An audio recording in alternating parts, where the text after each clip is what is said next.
Uma outra notícia: senadores democratas afirmam que devem trabalhar para barrar as tarifas de Donald Trump sobre o Brasil. Os parlamentares alegam que a medida está sendo usada com fins políticos.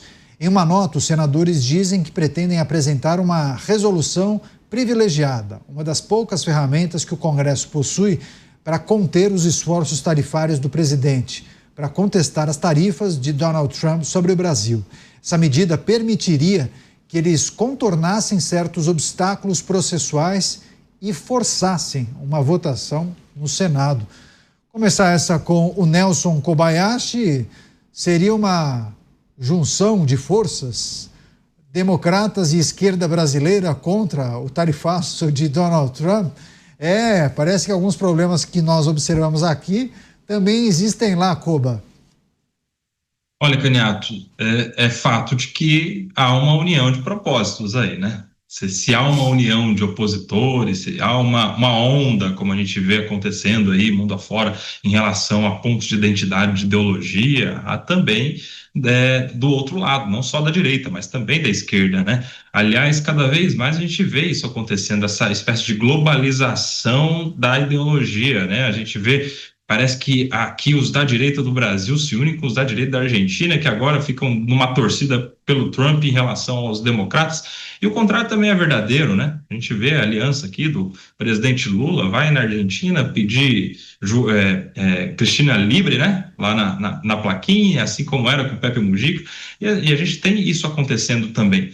A questão é saber separar muito bem justamente os aspectos da soberania, né? Já que é um assunto tão em voga, tão na moda, é importante deixar claro que os senadores brasileiros e os parlamentares brasileiros têm atuação no território brasileiro e os americanos, democratas, nos Estados Unidos. Se essa medida é americana, que aconteça tudo que precisa acontecer lá no ambiente dos Estados Unidos, de acordo com a institucionalidade, com as previsões legais de lá. Eu não sei ao certo qual é o poder que o parlamentar tem em relação a esse tipo de decisão do Donald Trump. Isso já foi judicializado, inclusive, lá nos Estados Unidos, para saber se de fato ele pode unilateralmente, por sua própria vontade, empenhar esse tipo de ação, ou se dependeria de um referendo do Congresso e do Poder Legislativo, enfim, mas isso é assunto americano.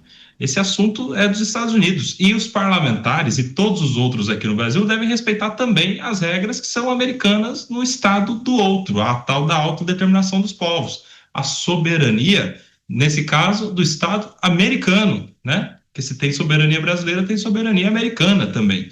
E aí, essa parece ter sido a grande questão. A gente defende muito a soberania nacional, mas o tempo todo está falando também das ações do outro país, do outro governo, do outro poder, e aí às vezes a gente se pega em contradição nesses discursos todos. Pois é interessante os exemplos dados pelo Nelson Kobayashi em relação a essa união de forças, né, de parlamentares da direita em vários países. Mas a direita, ela muda, né? A depender da nação, né, Dávila? Por exemplo, na França, a direita é nacionalista, né? Tem uma parte que defende, inclusive, o Estado forte, Estado gordo, né? O Estado capaz de impulsionar a economia, inclusive. Mas você, Dávila, essas articulações dos senadores democratas para barrar as tarifas sobre o Brasil? Não vai a lugar algum. Os republicanos têm maioria no Senado e na Câmara. Pronto, acabou. E lá não tem Suprema Corte como no Brasil, não, porque se tentarem entrar com uma ação na Suprema Corte sobre esse assunto, sabe o que a Suprema Corte vai fazer? Jogar a ação na lata do lixo, porque é poder absoluto do presidente da República determinar tarifas. Não tem essa conversa, que a Suprema Corte precisa se manifestar toda vez que é provocado. Não existe isso nos Estados Unidos. Nos Estados Unidos, a Suprema Corte seleciona com muito cuidado os assuntos que ela acha que precisa se manifestar para preservar a Constituição americana e o espírito da Constituição. Então, se entrar lá, a turma do PSOL do Partido Democrata e dizer assim, não, mas é inconstitucional essas tarifas e tal, a Suprema Corte sequer considera uma ação dessa, porque fala, não, isso aqui é totalmente poder do presidente da República, então não tem nada de inconstitucional, joga no lixo, traz outra ação para cá, porque essa aqui a gente não vai nem dar bola. Então, veja só o posicionamento como é muito diferente num país onde existe uma corte constitucional que seleciona a dedo os casos para esclarecer pontos importantes da Constituição que precisam de esclarecimento para entender o novo contexto em que vivemos. Então, essa é a diferença da democracia plena para uma democracia falha. Você, Beraldo, e essa movimentação de alguns senadores democratas que possivelmente têm alguma relação com parlamentares aqui do Brasil. Agora, chama atenção esse dispositivo que traz a notícia, né? Dispositivo parlamentar chamado Resolução Privilegiada, que é uma ferramenta que o Congresso pode, inclusive, impedir ou frear esse esforço do presidente Donald Trump e poderia, inclusive, forçar uma votação no Senado para impedir a implementação dessa tarifa. Se questiona a possibilidade do uso desse dispositivo pela imprensa americana ou é muita espuma e muita pirotecnia, hein, Beraldo? Renato, duas coisas. Primeiro, sem maioria no Senado vai aprovar o quê? Como? Né? Então isso aí é definitivo.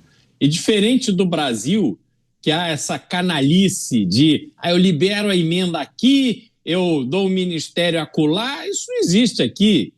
Os republicanos têm a posição de apoiar o governo que está em curso. Não quer dizer que eles topam tudo, mas tem muita conversa, há muito esclarecimento ali, mas como você tem um sistema em que os dois partidos, o Partido Republicano e o Partido Democrata, dominam de uma forma absoluta o cenário político, os republicanos também não querem entregar de mão bandeja uma vitória aos democratas contra o governo de Donald Trump. Então não existe, não vão aprovar. E outro é que essa é a circunstância de que o inimigo do meu inimigo é meu amigo. Então chegaram lá à conclusão de que podem aproveitar esse movimento do governo brasileiro para engrossar um caldo que eles já estão preparando contra o governo de Donald Trump.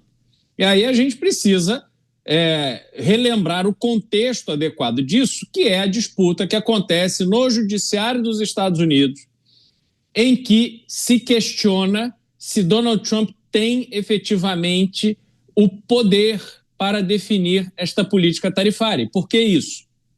Porque a Constituição norte-americana, que é um documento sério, que está em vigor aí há mais de 200 anos, a Constituição norte-americana coloca que a definição de tarifas é um instrumento do Congresso, mas em 1977 o Congresso transferiu para o presidente do país esta autonomia em determinadas situações, inclusive de emergência, estado de guerra, enfim, tem ali algumas classificações.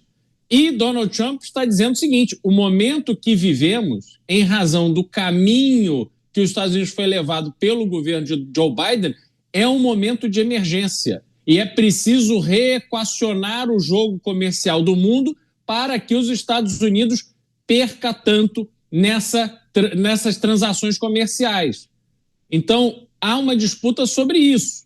E há, por exemplo, Canhoto, só para demonstrar o tipo de atitude do governo americano, o governo americano está batendo pesadíssimo nos laboratórios farmacêuticos, que cobram nos Estados Unidos 2, 3 vezes mais por medicamentos do que em outros países. E os Estados Unidos percebeu que é a população americana e o próprio governo, que também compra medicamentos para aquelas pessoas que não podem pagar, que estão financiando esses laboratórios nas suas pesquisas. Então, eles usam o dinheiro ganho nos Estados Unidos, desenvolvem novas drogas, vendem barato nos outros países e vendem caro aqui nos Estados Unidos. Donald Trump está colocando um ponto final nisso junto com Robert Kennedy Jr. Portanto, há um movimento muito sólido de defesa dos interesses americanos. E este caso das tarifas está para ser julgado em Washington, aliás, não sei se hoje ou amanhã, enfim, por esses dias, e na sequência certamente irá para a Suprema Corte. O governo está perdendo, ele perdeu na primeira instância, agora teremos a votação na segunda instância, mas os democratas estão apostando tudo que podem nesta derrota para o governo de Donald Trump. Veremos o que vai acontecer. Justamente a notícia de hoje, inclusive, esse Tribunal de Apelação do Circuito Federal, inclusive, adiou a decisão, seria tomada hoje a decisão a respeito desse tema. Eles adiaram essa avaliação que poderia, a depender do entendimento, paralisar o tarifaço. Agora, a imprensa norte-americana, só para a gente fechar isso, a imprensa norte-americana projeta resultado, Beraldo? Porque, a depender da corte, há aquela composição que as redações de jornalismo costumam apontar. Tem um posicionamento mais pró ou contra o governo, enfim. Qual é o desenho, pelo menos, da imprensa norte-americana a respeito desse resultado? Não, pelo que eu tenho ouvido aqui, e não só da imprensa, mas conversando com algumas pessoas que entendem do assunto, advogados e tal, a tendência é que o governo perca e a decisão efetivamente seja tomada pela Suprema Corte. Tá certo, a gente vai seguir acompanhando, porque isso mexeria nessa dinâmica, nessa estratégia do governo de Donald Trump.